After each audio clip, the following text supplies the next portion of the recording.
एक बार महर्षि नारद धरती पर घूम रहे थे। रास्ते में उन्हें वृकासुर नाम का राक्षस मिला। नारद मुनि को देखते ही उसने कहा कि मैं आपसे कुछ सलाह लेना चाहता हूँ। आप मुझे बताइए कि ब्रह्मा, विष्णु और महेश में से कौन से देवता जल्दी प्रसन्न हो जाते हैं। महर्षि नारद ने बहुत सोचने के बाद कहा कि वैसे तो तुम तीनों महादेवों में से किसी की भी तपस्या कर सकते हो, लेकिन ब्रह्मा जी और विष्णु जी जल्दी प्रसन्न नहीं होते।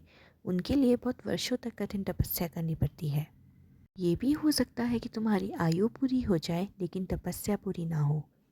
भगवान शंकर थोड़ी आराधना से ही प्रसन्न हो जाते हैं। वे अपने भक्त की इच्छा पूरी करने के लिए सोच विचार नहीं करते। बकासुर ने भगवान शंकर की आराधना करने का फैसला किया और हिमालय के केदार क्षेत्र में जाकर आराधना करने लगा। यज्ञ, जप, तप, ध्यान सब प्रकार से वह पूजा पाठ करने लगा। कुछ दिनों उसने सोचा कि मैं शरीर और प्राण को ही भगवान शिव को अर्पित कर दूंगा। ऐसा सोचकर वह अपने शरीर का मांस काट काट कर यज्ञ कुंड में डालने लगा, लेकिन भगवान शिव प्रसन्न नहीं हुए। परेशान होकर एक दिन उसने अपना शीश काटकर भगवान शिव को अर्पित करने का फैसला किया। स्नान ध्यान कर जैसे ही उसने खड्ग उठाकर अपना शीश काटना चाहा कि भगवान शंकर प्रकट होकर बोले, बस करो, तुम्हारी तपस्या पूरी हुई, मैं तुम पर प्रसन्न हूँ, वर मांगो। बकासुर हाथ जोड़कर भगवान शिव से बोला, आप मुझे वर दीजिए कि मैं जिस प्राणी के सिर पर हाथ रख दूं उसकी तुरंत मृत्यु हो जाए। शिवजी बकासुर की यह मांग सुनकर चिंता में पड़ गए, लेकिन वरदान नहीं देने पर देव मर्यादा का उल्लंघन हो रहा था। शिवजी बकासुर से बोले कि तुम्हारी तपस्या व्यर्थ नहीं जाएगी। तुमने मुश्किल वरदान की कामना से तपस्या की थी, इसलिए तुम्हें तपस्या भी कठिन करनी पड़ी। जाओ, जैसा वर चाहते हो वैसा ही मिलेगा। वरदान पाते ही वृकासुर की असुरी वृत्ति जाग गई। उसने कहा कि प्रभु, आपका ये वरदान सत्य है या नहीं इसकी परीक्षा लेना चाहता हूँ, इसलिए पहले आपके सिर पर ही हाथ रखकर देखता हूँ कि इस वर में कितनी सत्यता है। भगवान शंकर ने सोचा कि यह राक्षस कुछ नहीं सुनेगा। जब वृकासुर शिवजी के सिर पर हाथ रखने के लिए आगे बढ़ा तो वह वहां से भागने लगे। इस पर बकासुर का क्रोध बढ़ गया। वह पीछा करते हुए चिल्लाया कि महर्षि नारद की तरह आपने भी मुझसे छल किया है। वरदान की परीक्षा से डरकर क्यों भाग रहे हैं। शिवजी भूमंडल छोड़कर देवलोक तक भागते रहे और बकासुर की उनका पीछा करता रहा। अंत में भगवान शिव विष्णु लोक पहुंचे और विष्णु जी को अपनी परेशानी बताई। विष्णु जी ने हंसकर कहा कि कुछ भी हो, आपके वरदान की सत्यता तो सिद्ध करनी ही होगी।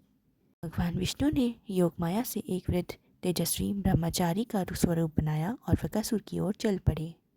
भगवान विष्णु को जब बकासुर आता हुआ दिखाई दिया तो उन्होंने आगे बढ़कर उसे प्रणाम किया। उन्होंने बकासुर से कहा कि असुरराज, वहाँ भागे जा रहे हैं। लगता है आप बहुत थक गए हैं, शरीर को थोड़ा आराम दीजिए। आप सब प्रकार से समर्थ हैं, फिर भी मेरे योग कोई काम तो बताइए। अक्सर लोग अपने मित्रों और सहयोगों से ही अपने काम पूरा करा लेते हैं। एक तेजस्वी ब्रह्मचारी की बातें सुनकर बकासुर ने शिवजी के वरदान और उसकी परीक्षा की बात बताई। इस पर ब्रह्मचारी हंसा और कहा कि तुम किसके वरदान की परीक्षा लेना चाहते हो। शिवजी का तो अपना कोई घर ही नहीं है। वह खुद भूतों प्रेतों के साथ घूमते रहते हैं। वह भला किसी को क्या वर देंगे। वर देने वाले तो ब्रह्मा और विष्णु ही हैं। विष्णु जी ने बकासुर से कहा कि तुम्हें वरदानी होना था तो ब्रह्मा या विष्णु की आराधना करनी चाहिए थी। शिवजी के पीछे बेकार दौड़ रहे हो। वरदान देने वाला तो खुद इतना शक्तिशाली होता है कि उसके वरदान का असर खुद पर नहीं होता। उन्होंने तो तुम्हें झूठ मूठ का वरदान दिया है। तुम्हारी तपस्या बेकार चली गई है। ब्रह्मचारी की बात सुनकर बकासुर निराश हुआ। उसका मनोबल टूट गया। वह कहने लगा कि मुझे तो देवर्षि नारद ने शिवजी की आराधना करने को कहा था। ब्रह्मचारी ने कहा कि तुम्हें नारद मुनि पर भरोसा कर लिया। वह तो ऐसे घुमक्कड़ साधु हैं जो कभी को उल्टी सलाह ही देते हैं। अगर तुम्हें मेरी बात पर भरोसा नहीं हो तो अपने सिर पर हाथ रख कर देख लो कि कैसे शिव ने तुम्हारी झूठी वरदान का बकाया किया है। बकासुर का मनोबल बुरी तरह टूट चुका था। उसे ब्रह्मचारी की बात पर भरोसा हो गया कि शिवजी ने भी उसके साथ छलकर झूठा वरदान दिया है। उसका विवेक नष्ट हो गया। उसने वरदान की सत्यता का परीक्षण करने के लिए अपना हाथ अपने ही सर पर रख लिया। सिर पर हाथ रखते ही भयंकर अग्निपुंज प्रकट हुआ और बकासुर उसमें भस्म हो गया। भगवान शिव, विष्णु जी और बकासुर की इस कहानी में जीवन का अहम सार छुपा है। कहानी सिखा देती है कि बिना सोचे विचार किसी को कुछ देने और पाने का कृतघ्न होकर दाता को इस संकट में डालने का ऐसा ही नतीजा होता है।